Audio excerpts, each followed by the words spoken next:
the shop with backlight.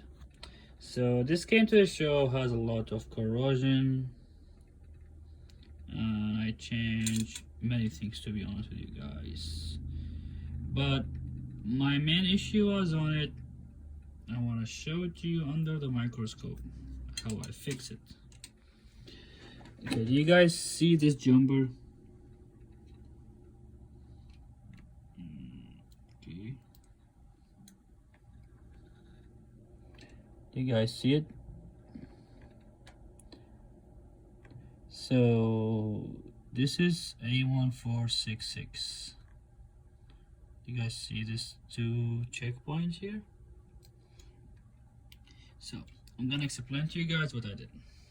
So after changing all the backlight system, same problem, MacBook not working without light.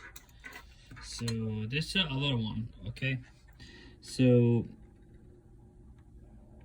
if you check the schematic, this trace here is supposed to connect to this one and read this too.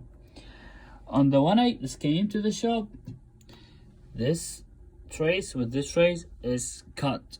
It doesn't read. So I put the bridge between here and here, and I put a new backlight filter, the chip, and I changed the old one. This is the old one here. That's the old one.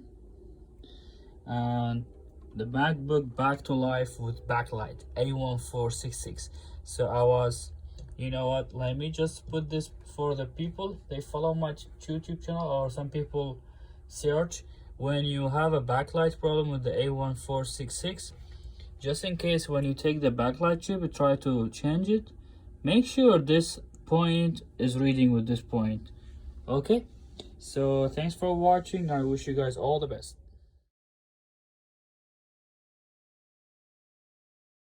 Okay guys, it's the backlight again, working A1466.